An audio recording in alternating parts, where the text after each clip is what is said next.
So ever since, like, Ephemerate came out, a lot of people are trying to figure out what is the best Blink deck? How can we make the most out of this card? And it wasn't until Modern Horizons 2 where they made all these elementals that you can flash in with Convoke. And all of a sudden, if you Ephemerate this thing, you get double the damage because you get the ability twice and you get to keep the creature and Ephemerate is coming back. Maybe we found the best build here with...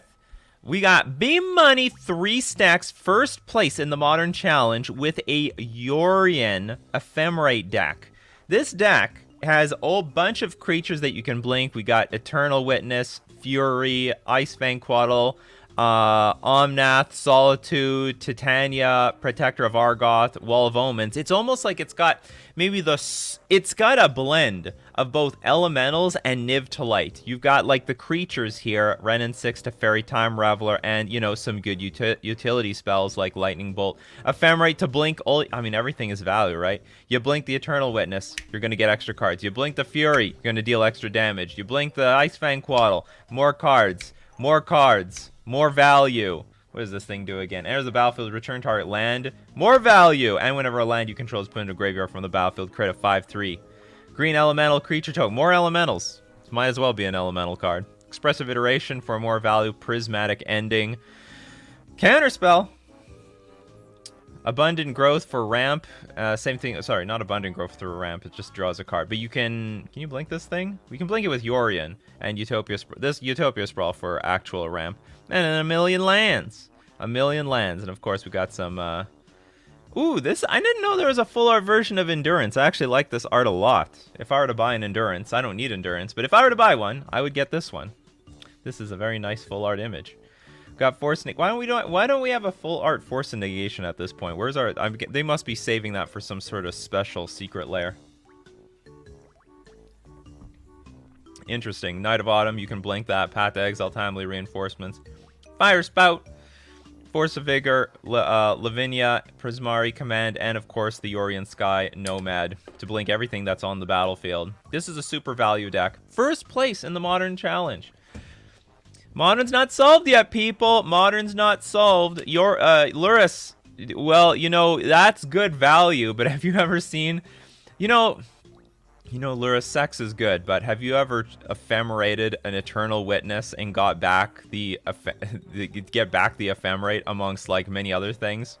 So anyway, that's like, it's really, yeah, this is welcome to the circus of value.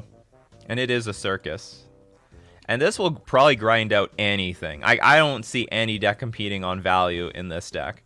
So what beats this? I don't know.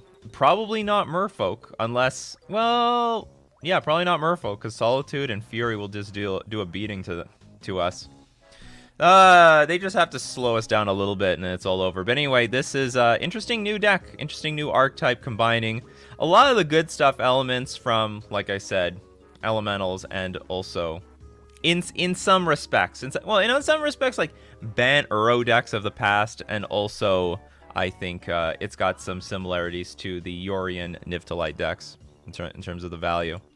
All right, welcome everyone to the morning show where we discuss all things Magic the Gathering, the most interactive MTG stream on the internet. We also do deck list reviews, so if you got a 75, hey, submit it to us, and both myself and the coffee crew would love to give you that feedback. So brew up those coffees, coffee crew. Let's brew up some Magic this morning. Welcome to Coffee and MTG for September 28th, 2021. I am your host, Nikachu, the Merfolk Master. Good morning. Torpor beats it, but they got Counterspell.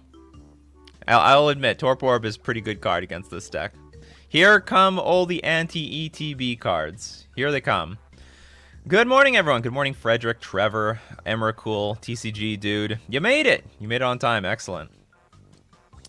Good morning, Spectre, Cody, MTG Ectoplasm, Emiron, Kaya, Gulf Coast Picker, the Iron Warlock, GP. Good morning, Lord Magicus. Good morning, Vala, Magus of the Bargain. I saw your comments the other day. You're absolutely infatuated with the that Altar of the Brood combo deck. Good luck with it. He wrote like 20 comments just by himself. Walter, good morning. Good morning, Alan, Mareep King, D Rich. I don't like this deck at all. I don't like the look of it either. You gotta face it though.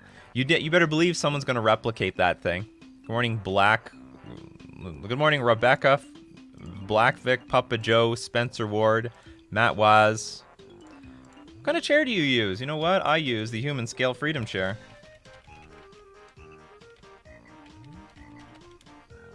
It's one of the best ergonomic chairs on the market. And it's expensive. You know what? I used to support this, like I used to try to defend this chair. Hey, where's the headrest? This is the one without, it's cheaper without the headrest, but if you need to have the headrest. With headrest, boom! Goes up to $1,171. I used to defend this chair. It is a very good chair, but I do not know if it's this good for the price.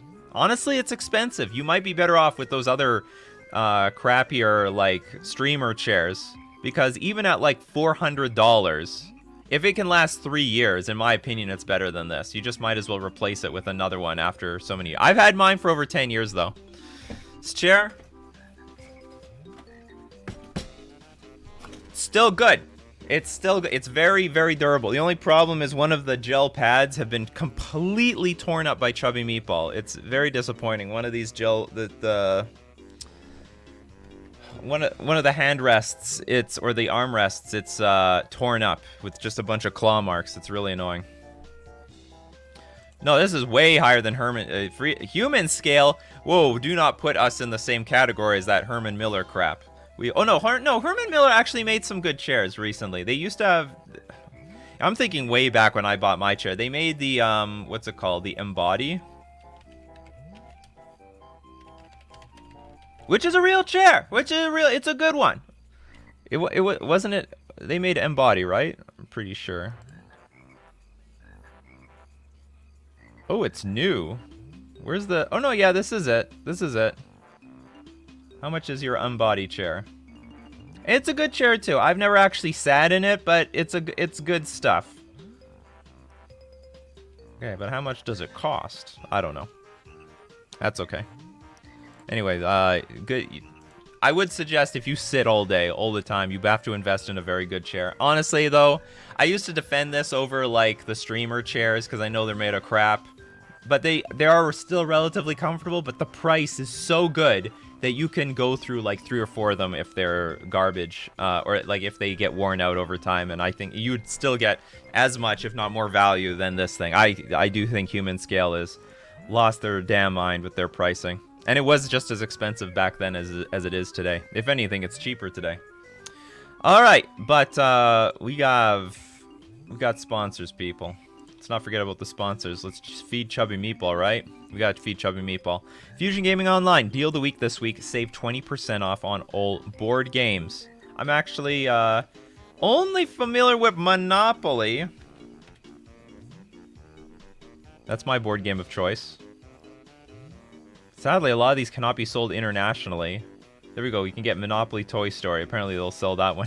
Maybe they're not supposed to sell that one internationally either. So this might be an offer exclusive only to Canadians. You'll have to check it out and see if they'll ship it to you. But deal of the week, save 20% off on all board games. And 20% off is not enough. It's okay, we get to use coupon code Nikachu, get an extra 5% off. In addition to the 20% off, you can stack these deals to get a mega deal. And we're also going to thank Mana Traders, the premier place to rent Magic cards online. And if that Yorion list is interesting to you, you want to be on top of the metagame to play the latest and hottest, greatest thing.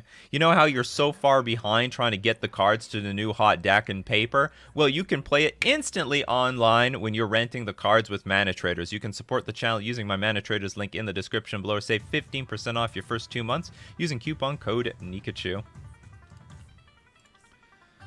Alright. 3 question marks before the question, 3 question marks after the question. Helps me find your questions amongst all the comments I'm getting on all my YouTube channels and so on and stuff. And welcome everyone from Facebook. But of course, if you're on YouTube, cheat the system with super chats. Donate with a super chat and your question gets pushed to the top of my feed. Black Vic, what about Black-Green Yawgmoth decks growing up in popularity in MTG Goldfish meta? Yeah, it's a playable deck. It's a good deck. I've said that it's a good deck. It's well positioned for the metagame, but you need to play it well. It's a complicated deck. It's a toolbox deck. At any moment, you have to be able to grab any particular card, so your lines of play are really wide. It's not, the deck doesn't really play itself, and you need to know which combo in that archetype to use for any particular situation. So I think it's a very good deck, underrated, but difficult to play. High level of difficulty. Ty Roberts says, "Why don't more women play Magic? I find myself I need to find myself a trophy Magic wife." Is that really a good thing, though? You know, I was thinking about it. There's problems if you, like, exclusively marry someone over, say, a hobby or an interest, because if your interests differ, then you might end up separating yourself from your wife. Like, you'll find that, oh, we don't have anything in common anymore. You're not playing Magic anymore, and I'm not playing Magic anymore, but we're doing something else. So I also don't suggest using the local game store as a club. LOL, who is Chubby Meatball? Please tell me it's your cat. Yes, it is my cat. Is Chubby Meatball around? I don't see her. She's not around, so I can't show her. If I look up Chubby Meatball cat, I wonder if she's famous enough to show up on Google. No, none of these are Chubby Meat. None of these are my Chubby Meatball. Owner stop Meatball, the chubby cat. This is Meatball, but where is Chubby Meatball? No, I don't see her. She's not internet famous enough. Not internet famous enough.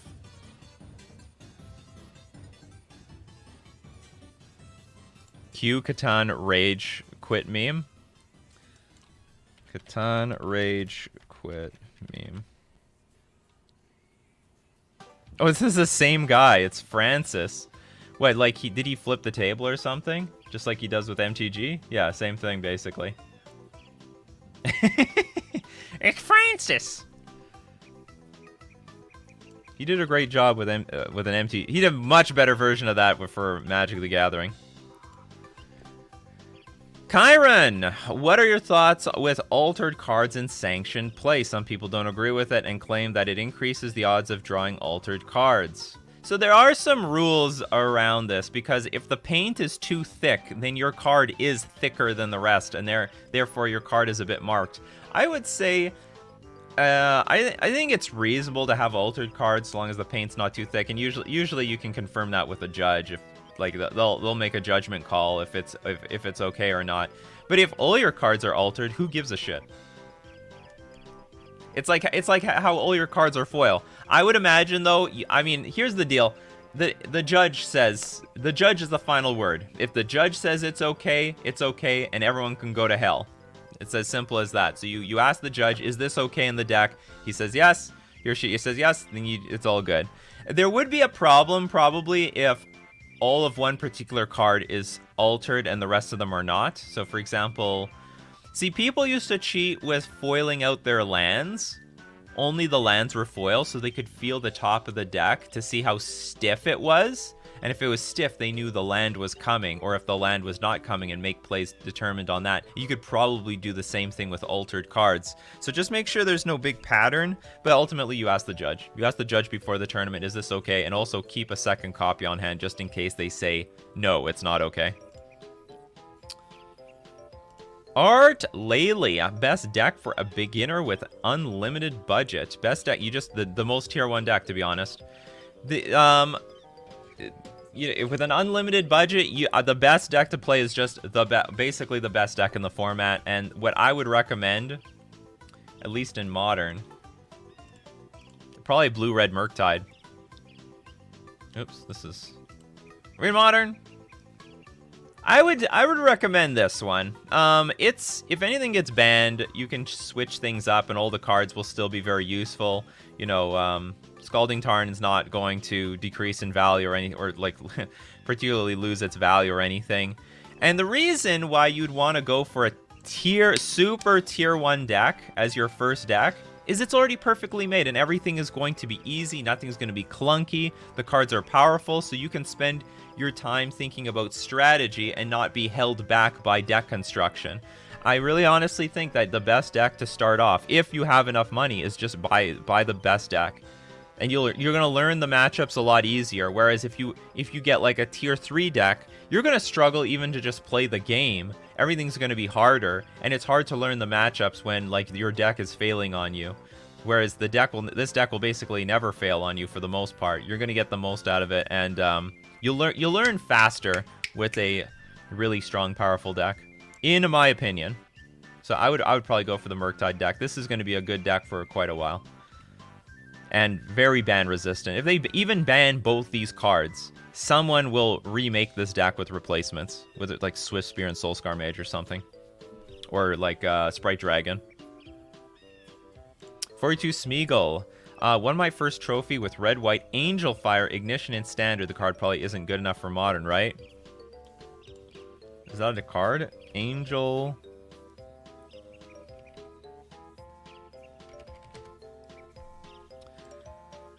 Angel Fire Ignition. 3 mana sorcery. Doesn't look good right now. Doesn't look good, Smeagol. Put 2+1/+1 counters on target creature. Gains indestructible. Blah. Yeah, this is all crap. Nope. No. I mean, 1 mana pump spells are barely playable in Modern, so forget this one.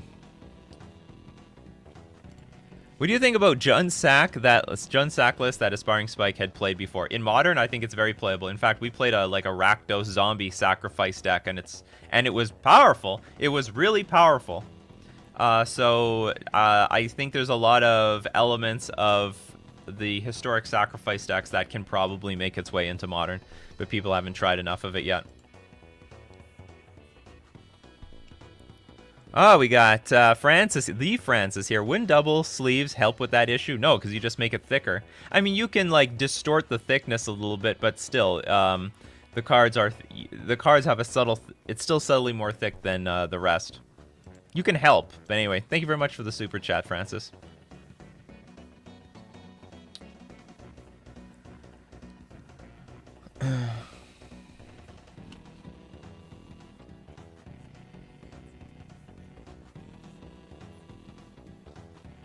Okay, here's a success story here. Alex says, Tyler Roberts, met my wife playing MTG, and now we also play D&D and Warhammer together. We do have some success stories. My magic wife is a lifelong playtest partner. Come on, just one more match. Just one more match. Okay, TCG Dude. I recently entered Modern. I love my blue-white Teferi and black-red Croxa Ragavan deck. Out of the Magic the Gathering Online Modern newbie starter decks, which is the best? Trying to get a friend to start in the format. Prowess, I think the best. And I really like Prowess because you can buy a budget deck. You can buy a Prowess deck on a budget, and you can upgrade it over time, either in mono red form or Izzet form into a full-fledged tier 1 deck. So that's what I think is the best deck right now. It's powerful. Screw all this Boggles crap. I think the best deck that you can upgrade over time, start off really powerful on a budget, upgrade over time, is a Prowess variant. Either you go mono red Prowess and you upgrade it from there, but then you can even upgrade it into Izzet Prowess, and it's very, very strong. We got super chat, Scythrone. Thank you very much for the $5. If Ragavan gets banned, what would replace it in Izzet Murktide? Very likely Sprite Dragon.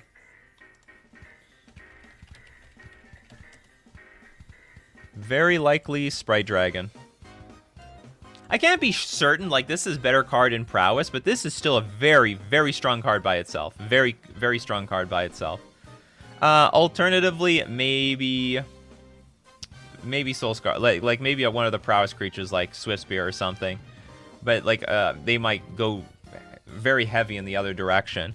So, I think Sprite Dragon is a logical, like, adaptation. It's a very strong card by itself. It doesn't take many spells, and this thing's attacking you for an insane amount of damage in the air. Insane amounts of damage. But, like, maybe we should, like, throw it. Like, I mean, they can just always play Swift Spear. I mean, this is the best Prowess creature in the game.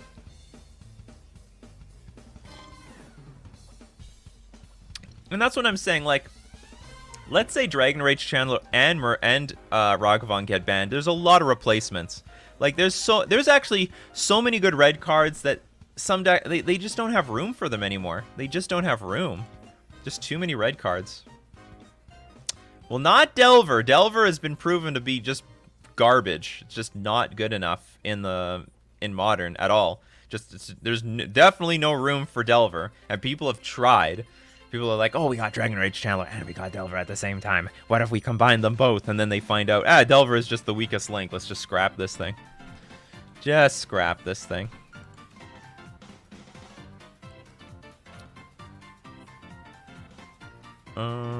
Jose, what do you think about the current ad situation on YouTube? For me, it makes YouTube borderline unwatchable, but I was curious to hear your perspective as a content creator. Well, I mean, we have control over the ads, and I definitely tried to push the limit with how many ads I can cram in a video. And my philosophy is, if the video is good enough, you guys will watch every fucking ad, and you're not going to complain about it. But if the video sucks, that's when you complain about the ads. So I respond. Sometimes YouTube auto puts a million ads for no damn reason. I'm like, oh my god, there's like an ad every 5 minutes in this 1 hour video. That's too much. So I have to manually remove them. But ads are great! Ads are fantastic! Ads make me so much money. Like, it is my dominant source of income. So for a content creator, if you don't pay fuck all to watch the videos, all you have to do is watch the ads. And the moment that they doubled the ads, does everyone remember that? I think like 2 or 3 years ago, instead of playing one ad, they played 2 ads at the same time. That all of a sudden made like mediocre videos like worth something. And it was a huge game changer. And ad revenue is actually my grossly dominant source of income over everything else. Like, nothing else even compares. So as a content creator, I love the ads. You keep watching those damn things. Boo ad block and all that other stuff. Chris, well, I should add one more thing. I mean, ad revenue is only good if you have like a successful YouTube channel. But even if you have like a small YouTube channel, the ad revenue does make a huge difference. Chris Ross, sorry, I needed a break, everyone. Remember the girl from Tinder I mentioned before that plays MTG? We had a kid on the way, and oh, I'm really sorry to hear about that, Chris. I'm really sorry. I'm really sorry. F's in chat for Chris. He was ready to be a daddy. He was ready to be baby daddy. Actually, this guy has a wild story. He, like, is deployed in Germany. Or maybe it was Austria. Anyway, he's in Europe. One of those Deutsch-speaking countries. He's in the army. And I guess, you know, they got Tinder over there in Europe. And all of a sudden, before you know it, boom, he's going to be a father. But no, it was tragically, it's not going to be. But anyway, sorry about that, Chris. Welcome back. Hopefully you and the girl can still make things work together.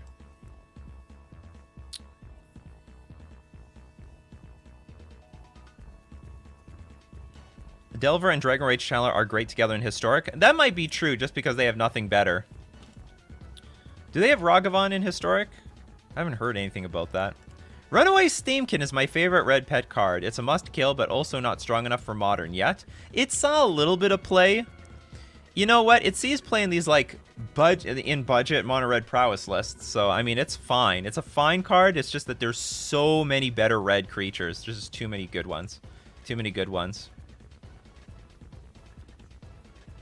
Yeah, YouTube Hey, I love YouTube Premium too, because if you watch my videos with YouTube Premium, I still get the money as well. So I'm 2 thumbs up on YouTube Premium.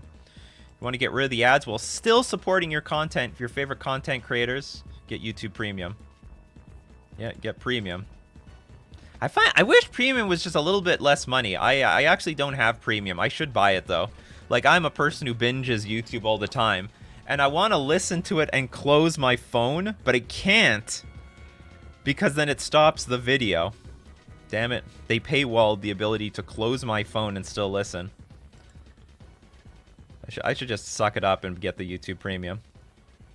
In your opinion, what is better, Ward 1 or Ward Pay 3 Life? Ward 1. I think actually Ward 1 is a little bit better. Not that much better, but a little bit better. Pay 3 Life. The one resource everyone's most constricted on always is mana. That's why look how mana efficient this format is. Look at Modern. Look what has it become. It's like Hammer Time, 0 mana, 1 mana spells. Is it tempo? like between 0 mana and 2 mana spells, burn 1 to 2 mana spells, crashing footfalls. Actually, this is a little bit more clunky, but it has a bunch of 0 mana spells as well. 5 color elementals, just loaded 0 mana spells. Jund has changed into a 1 mana 2 mana spell deck, so that the resource that's constrained on everyone at any given time is always mana. It's mana, mana, mana. Whoever is more mana efficient can play more spells, out-tempo your opponent. I suppose in a world where everyone is perfectly mana efficient, then the pay 3 life might mean more, because everyone's mana efficient, so you're not really taxing anyone by much. But still, I'm going to put my bet on Ward 1, so you have to pay 1 more mana in order to do anything. 15 to 30 second ads on 30-second video is bullshit, just saying. Oh, you mean the shorts? Yeah, well, don't watch shorts, that's all. And those shorts don't make very much money, because they don't put so many ads on those things. How about I keep donating? That is totally fine with me, Lord Magicus. You keep donating the money. You're the only one on, what's it called? I don't even know what the platform is anymore. I have Patreon and... what is the other one? I can't remember. Something star. Support star? Subscribe star. You're the only... And you support people on Patreon. Whatever. Yeah, you're the only person on Subscribe Star. To the point, like, I don't even advertise it anymore. Anyway, that works too. I mean, you have ad block on, you want to support through Patreon, Twitch subs, that's all good with me. Yes, money. Money keeps the show keep going. And all the other stuff going. Caleb Popo, it's not you, Nika, it's the ads in general. Twice as loud as normal video. Quite startling, and they're always doubled, and sometimes up to 60 minutes? That's crazy. Who the hell paid to put a 60-minute ad on? I mean, I do find it... I hate the ads that are more than like they're 2 minutes long. Let's say theoretically, I don't do this anymore, but let's say I'm washing the dishes and I'm trying to listen to something, and my hands are wet, I don't want to touch my phone, or they're dirty as well. Then all of a sudden an ad pops up. And this ad is, like, I don't mind waiting through a 10 second, 30 second ad. But this ad is 5 minutes long. They literally posted a video in my video. And at that point, I go, wash my hands, dry them off, and then, like, click the skip button. Anyway, I find that's dumb. There should be rules. I mean, they should, if they post the big ad, they better have paid the creator big money. But generally speaking, the ads are based on the niche. And I would say, in the gaming category, the ads are not bad. The ad money is not bad in the gaming category. It's not bad. Trevor Just, what do you know about mediocre videos? Oh wait, never mind. There we go. I'm a master of mediocre videos. I was born in mediocre videos. Francis, do you think Lithoform Engine is a good card to add on decks? It's a bit costly, but the ability to copy anything sounds awesome. But yeah, but you have the time. Lithoform Engine. I'll just let you know, Francis. If I've never heard of the card before, it's not a good sign. So we got 4 mana, which is, acceptable. Relatively new card. Pay 2 mana, copy target activated or triggered ability you control. You may choose new targets for the copy. Pay 3, copy target instant or sorcery spell you control. You may choose new targets, or copy target permanent you control. This is just way, way, way too clunky. So you have to spend mana on a permanent. You have to pay 4 mana doing nothing 1 turn, and then you gotta copy it. The copy becomes a token. I don't want to say it's total garbage, but it does seem like a big sucker of time and resources when you could have just played a Planeswalker for 4 mana and probably do just as much, or if not worse. So I don't... It's just competing with, like... I mean, you could copy something, or you can just put something relevant in play right then and there and win the game. You'll find that you just don't have time for cards like this. You just don't have time to cast.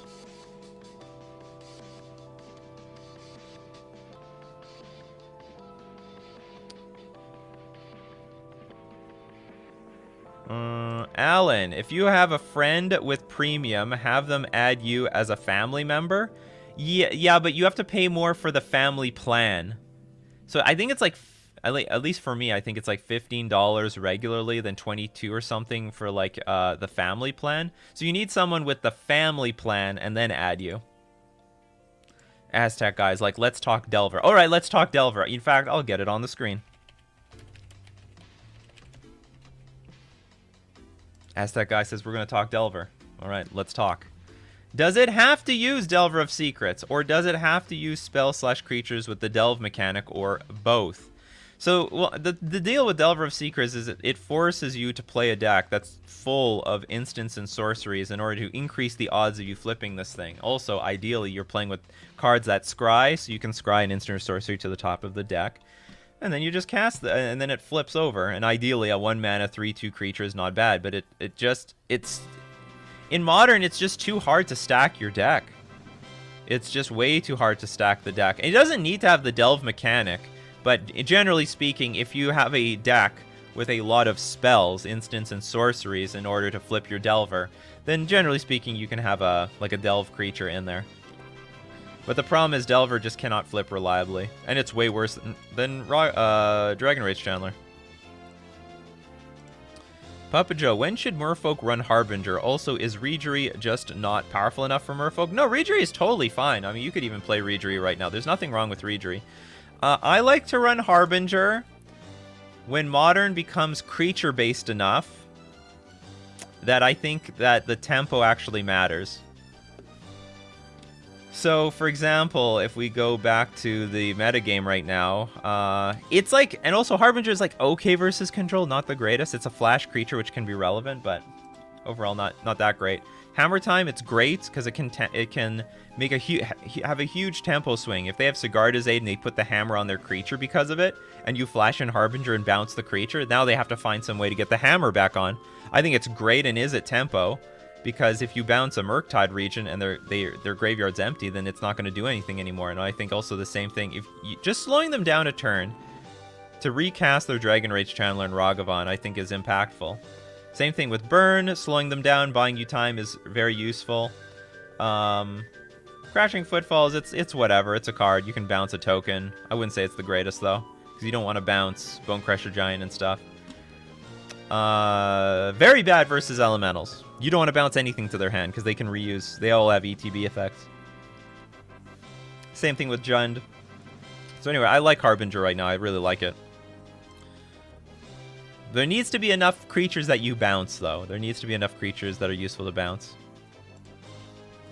The Iron Warlock. Is it still considered cheating if you have only your basic lands foiled up and the rest are normal cards? Like you have less than 5 foil basic lands and the rest are either creatures? Yeah, it would be considered cheating. And it says that in the rules somewhere. You can't have all of one card type all foil.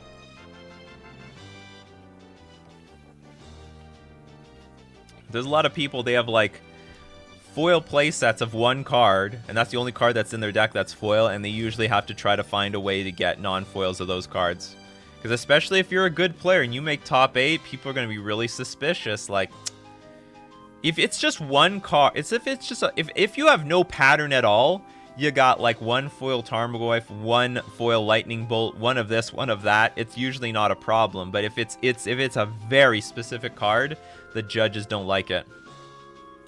They don't like it.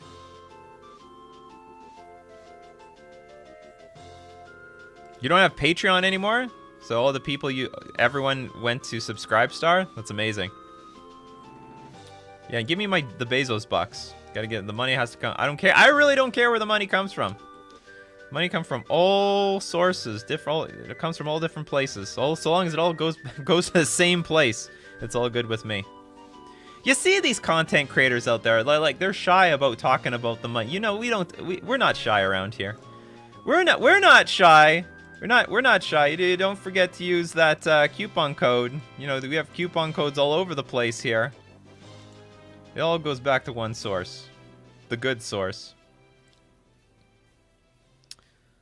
Spectre. Hulu made me watch a 15-second ad on a movie trailer. That's not too bad. Oh my god, I'm pretty hyped for the Venom Carnage movie. They released, just like a day ago, they released a bunch of clips from the movie, like full range clips. Like, I don't know, like what, 30-second, 1-minute clips. I thought they were sick.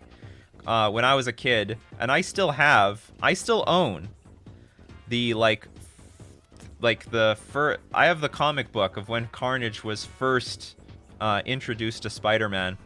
It was my favorite like comic book villain, so I'm pretty hyped for this movie. Even though I have not seen the first Venom movie, so I better watch the first Venom movie and then watch the Carnage movie.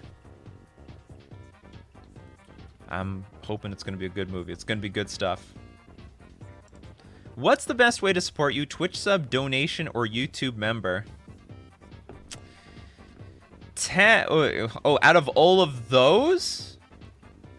Maybe my favorite is donations, because when one person... this happens all the time. If one person donates, then all of a sudden, oh my god, I gotta donate. And all of a sudden, you know, one donation turns into like 3 donations. Like, the way the donations work, see, we got, here's 1, then here's 2, then here's 3. Usually how donations work with Coffee and MTG is... either no one donates or I get a bunch of donations in one day. That seems to be the pattern that I see, in my opinion. So, I mean, I don't mind if you become a member too, because that's pretty recurable as well. But I find that maybe the best way is to donate with super chats, and everyone's like, oh, that's how I get my question answered. Which is fine by me. I just reread Maximum Carnage to get ready. Oh yeah, I get hyped up for the next Spider-Man movie. Favorite Spider-Man movie? First Venom was enjoyable. My favorite Spider-Man movie was just the first one with the Green Goblin. I thought that was a very, very good movie. I thought it was very fun. I thought the action was good. The pacing was great. There was nothing wrong with that movie. Second one was also very, very good. Still like the first one the most, but the second one was great with Dr. Octopus. Third one there was just terrible. And I never really got into any of the other Spider-Man movies. Didn't really enjoy them. I watched a little bit of one and I was like, okay, fuck it. We're done with this. You bring back my Tobey Maguire. I don't know if I sound like a boomer or whatever, but that's just how it is. I'm a boomer. Carnage is brutally violent. That's right. He goes violent to the max. I also need to watch the first Venom before the new one, but I'm hyped. Wonder how are they gonna ever try to incorporate Spider-Man in that thing? It's like Spider-Man didn't exist. There's so much goddamn crying in Spider-Man 3. The new Spider-Man movie is going to be awesome and they're bringing back the old cast. They're bringing the band back together. They're bringing the band back together. Yes, good villains make them. You got to have a good villain. You have a crappy villain, the movie is just garbage. Who cares? There's no stakes. There's no stake. You can't feel the stakes. Okay, I'm just choosing at random here. James Paul, hey Nikachu, big fan. Any hopes for Sedgemoor Witch in Modern, or is it a standard Pioneer tier card? Love the streams, have a good day. I think Sedgemoor Witch has a chance, maybe in the right deck. The problem is, what deck wants to play like...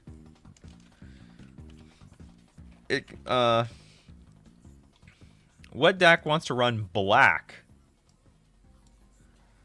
and play a lot of spells at the same time? Maybe there's a Ragavan deck in the mix with this. I don't know. Like a Ragavan... Maybe there's a black-red Ragavan list with this. Truth be told, Monastery... Like, here's the thing. Magecraft. If you cast or copy an instant spell, create a 1/1 black and green pest creature token. When it dies, you gain a life. Truth to be told is, though, a Monastery Mentor is not doing well. Like, no one plays this card. This 3-mana token generator, no one cares about it anymore. So that's a problem for Sedgemoor Witch. Of an environment where this is good, Sedgemoor Witch should, in theory, be good. But this card doesn't see any play itself. I wish I held onto my Gravecrawlers longer. They went through the roof. I doubled up, but geesh, that would have been nice. Oh, yeah, if you doubled up. You doubled up. Okay, so what you're telling me is we have to go to... the most unreliable site for MTG graphs. We go to mtgstocks.com to look up Gravecrawler. Look up the stonks here. Oh, baby! And I know someone who owns 8 grave crawlers because they bought them here during the Hogak meta, but they didn't realize they already owned 4. So now that's major stonks. That stonks, people. It could crash though. Like, is this completely unrealistic? Like, people are just speculating on this. There's no grave crawler deck yet. People are just blindly speculating. Just blindly speculating.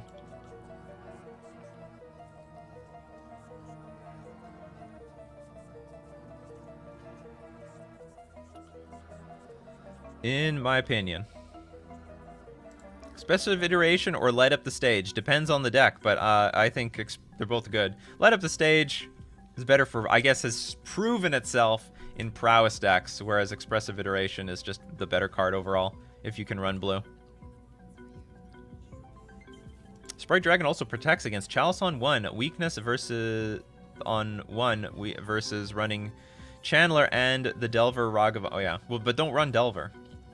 No one runs Delver anymore, except for Legacy.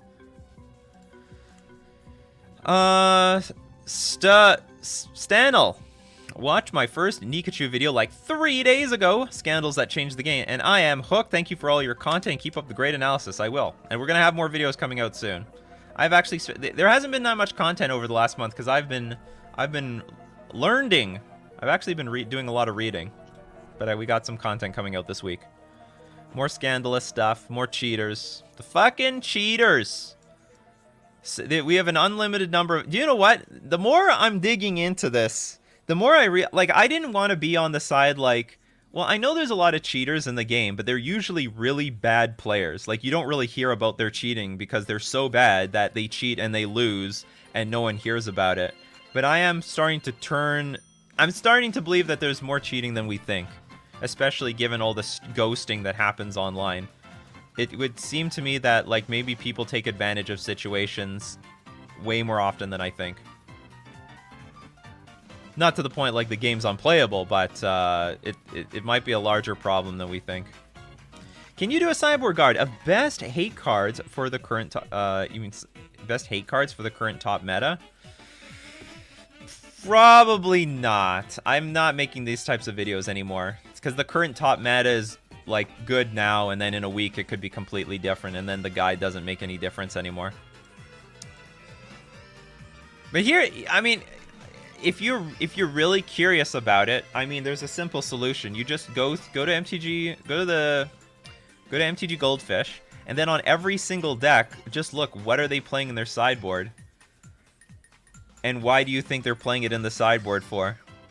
Because people's sideboards will tell you what the best cards are. You got Emrakul here, and you might have to ask me questions like, why Emrakul? What's the point of Emrakul in a sideboard? Like, for control? And the answer is to beat Mill.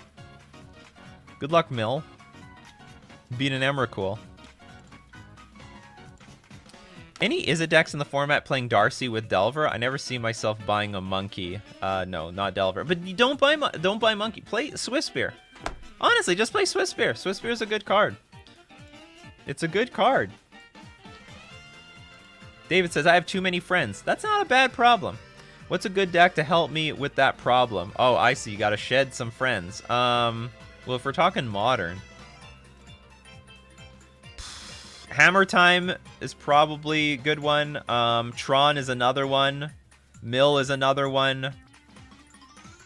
And Amulet Titan. Those are all good decks to try to shed away some friends. People hate playing against those decks. We got Michael here. Would you run a Historic Merfolk 1-drop Shoreline Scout in Modern if it were an option? Is it good enough? Yes, I would, actually. I think Shoreline Scout is awesome. Anything that makes me keep one-line hands more often, I think. Anything that reduces my mulliganing. And this thing gets buffed up a little bit, so I would play this in a heartbeat. I would really like this in Modern. It's still not the 1-drop I'm looking for, because I want an outright powerful one. This is more utility than power, but I would still run it.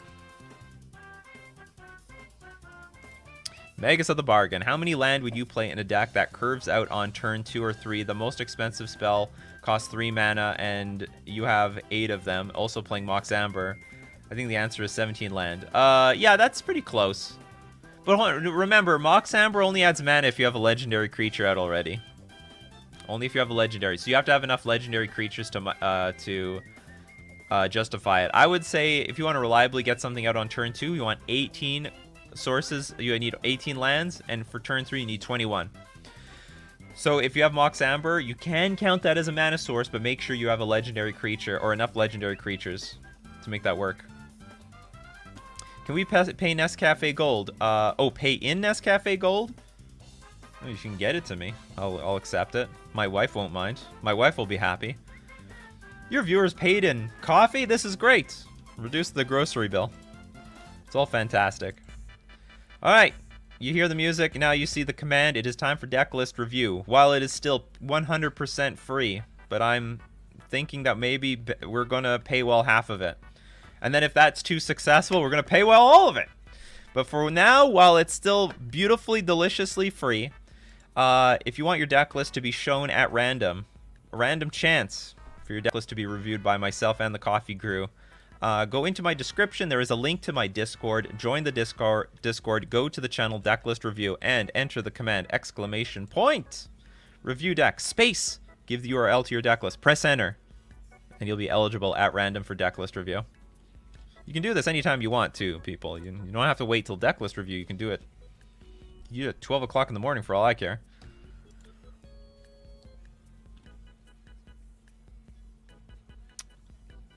Tommy asked, do you ever think that Cloud Post will be unbanned, or does it just net too much mana?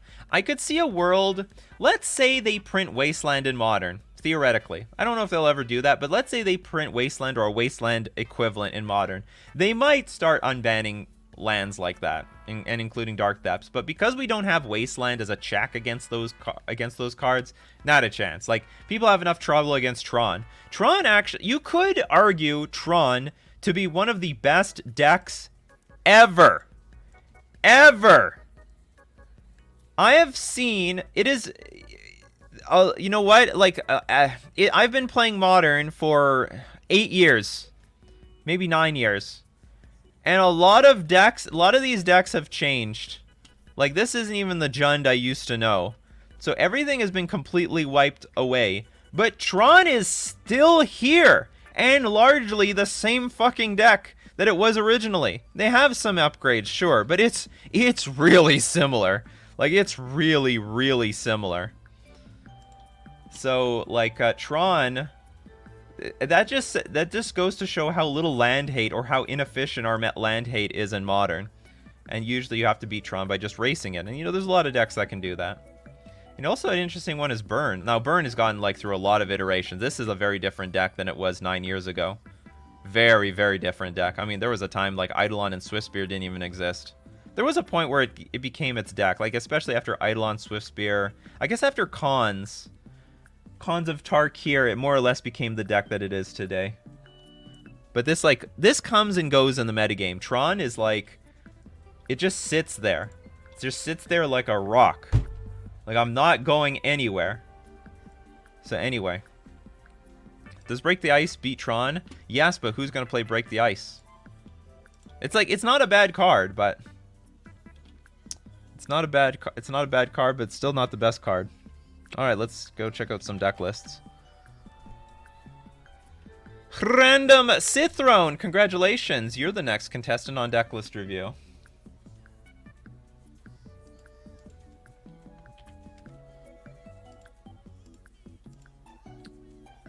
Clean up my tabs. Got too many tabs here.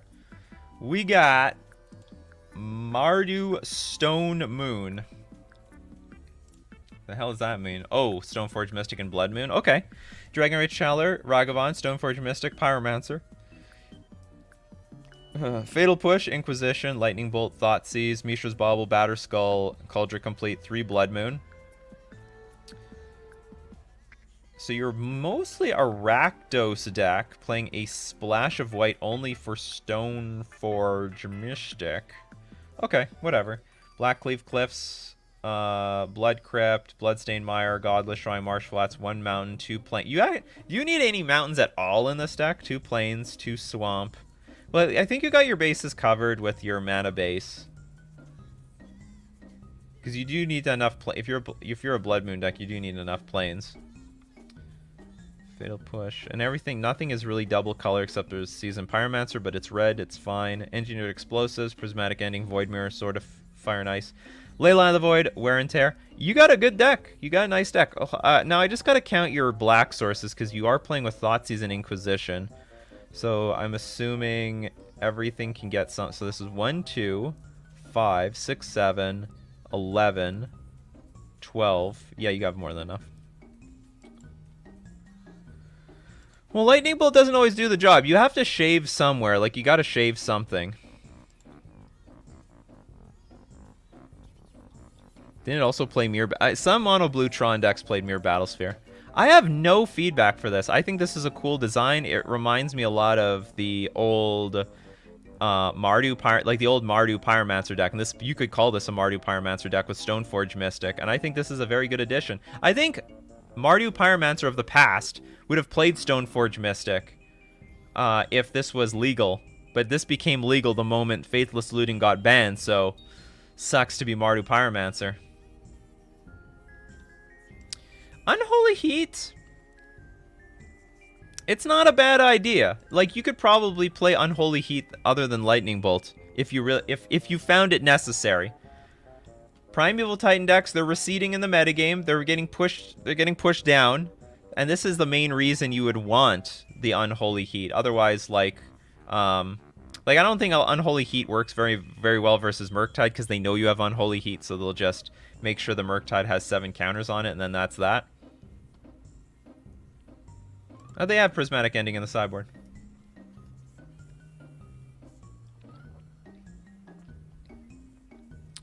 Sort of well, yeah, so, I mean, the swords are always an option, so it's a metagame call. Why play Stoneforge in what otherwise looks like a red-black mid-range? Just curious if it helps against problematic matchups. It's card advantage. It's a mid-range deck. Stoneforge Mystic works pretty well in mid-range style decks. So actually, I have nothing against Stoneforge Mystic in this deck. Like I said, I think if Mardu Pyromancer got to still have Faithless Looting, they would have played Stoneforge Mystic in the deck. Main deck Prismatic Ending, why not? Why so? Why do you need it? Anyway, I'm just not going to suggest anything. I like your list. I like your list a lot. Good luck with it. That's a nice clean list. Oops. I did not write my command properly. Random. Let's go. We got McDillis. McDillis, you're the next contestant on Decklist Review. We're going to review your deck.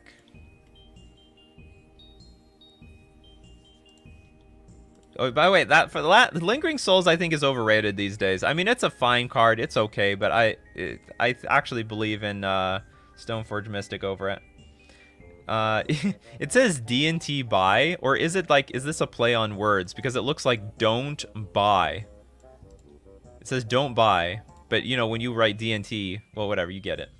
You get it. We got Giver of Runes, Leon and Arbiter, Thalia, Garden of Thraben, Archon of Emeria, Elite Spellbinder, Flicker Wisp, Skyclave Apparition, Restoration Angel, Path to Exile, Aether Vial, Field of Ruin, Ghost Quarter, 15 Planes, Portable Hole, Containment Priest, Disenchant, Core Firewalker, Revoker, Rest in Peace, the Honor Guard, and Settle the Wreckage. So, okay, so here's the deal. Your list is perfect. It's clean. It's a very, very clean list.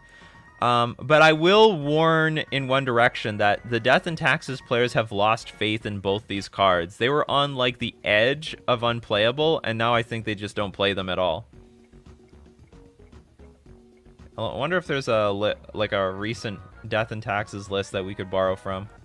It's not even Death and Taxes. It's just like mono white good cards at this point. Here's Death and Taxes. What does it look? Oh, they are still playing Leon and Arbiter. They have Thalia? They have Thalia as well. But this, oh no, this is a Yorion build. Okay, what's a version without Yorion? Show me a 60 card deck.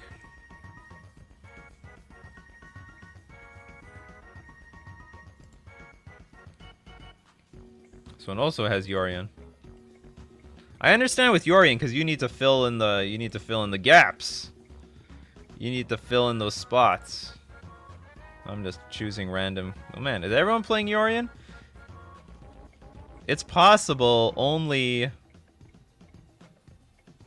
Respect the cat. Again, Yorion. Well, I'll be damned. Maybe all these lists are playing Yorion, and as a result, they have to fill it up with Leonin Arbiter and Thalia. But I want to say that if you're in the 60-card format, you don't have to go that direction. I mean, otherwise, then this is just the way it goes. Offbeat hero. This has Thalia, but this one doesn't have Leonin Arbiter. So this one has no Leonin Arbiter, has Esper Sentinel instead. Esper Sentinel is a boss, especially with Thalia. Maybe the only thing we change is like Esper Sentinel instead of Leonin Arbiter. I know Leonin Arbiter is not what it used to be. Like it's just useless. Thalia I can get behind a little bit.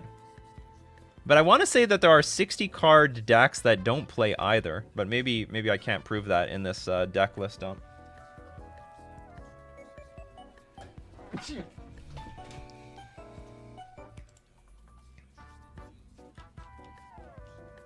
I can't prove it. So I guess and I have nothing against Esper Sentinel. Esper Sentinel is a fine card. A lot of people are wondering where this would go, and I think it ends up being the best in Death and Taxes. When an opponent casts their first non-creature spell each turn, draw a card.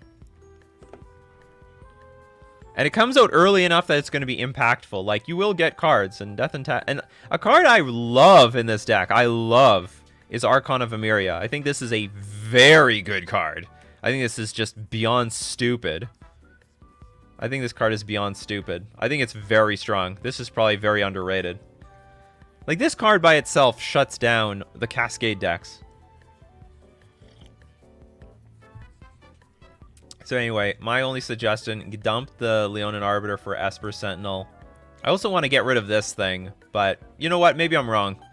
Maybe we just gotta hold on to Thalia. I mean, do you know what? In our Cascade world, it's still pretty good. It's still pretty good. Yeah, Archon is underrated. You know, and it looks like there's already a lot in here at 3. I would value this more than maybe Flicker. I don't know. Maybe I'm speaking out of my ass here, but I feel like if there's anything to have 4 copies of, it would be Archon of Emeria. To slow the opponent down to 1 spell a turn is backbreaking, especially since you're the Ether Vial deck. You can play more than 1 spell a turn. Like, Archon sees playing it's a vintage playable card. Sanctifier will do well. It's a fine card. They're playing Core Firewalker. I have nothing against Core Firewalker. So I mean, if you want to play the Sanctifier on Vec versus Core Firewalker, I think that either of them are totally playable. I wouldn't say, oh, Sanctifier is definitely better than Core Firewalker, but I think they're both good.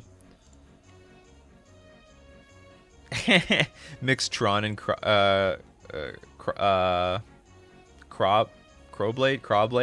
Cobblade. Ghost Quarter will be sad. Ghost Quarter is still okay. Like, Ghost Quarter is still okay. Even though you take out Leonin Arbiter, it's not bad. It's okay. We can live without Leonin Arbiter. Leonin Arbiter, it's time for you to, like, be retired. You're just not what you used to be. And you're, like, really clunky to pull this stuff off. Just a little too clunky.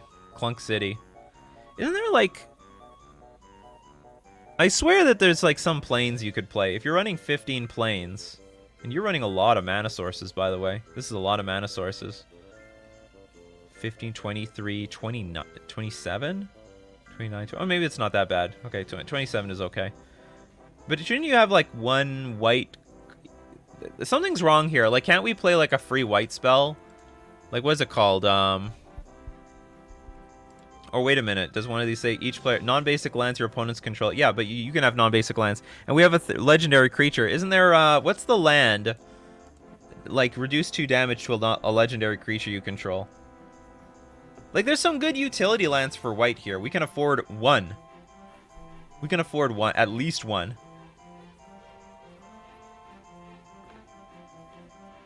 I want to see a madman try to jam the Uba Mask and Dranith Magistrate into something. Yeah, there's no Stoneblade. I mean, hey, that's a point. I mean, we could get rid of Thalia for Stoneforge Mystic, but yeah, there's no Stoneforge. I think they're playing Restoration over Stoneforge Mystic. Krakus is not legal. No, absolutely not. Oh, this one, the cat. Let's look up this castle. Yes, the OG castle. So I would play one of these. It comes into play untapped. You can pay a white tap. It prevent the next 2 damage that would be dealt to target legendary creature this turn, and you have a legendary creature. 1 is more than none. Is there anything else that's legendary? No. You don't have any other legendaries. Oh, is this your deck? Oh, and then we have Flag. Yeah, but Flagstones is not the most amazing deck card. I mean, it's fine.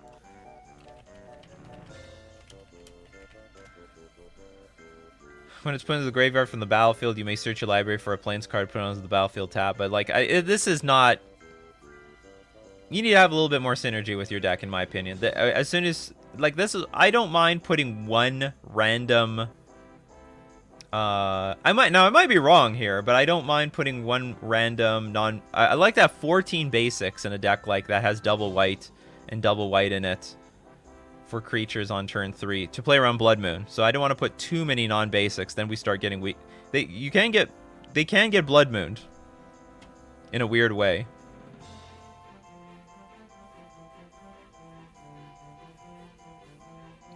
Yeah, Flagstones need land sack outlets.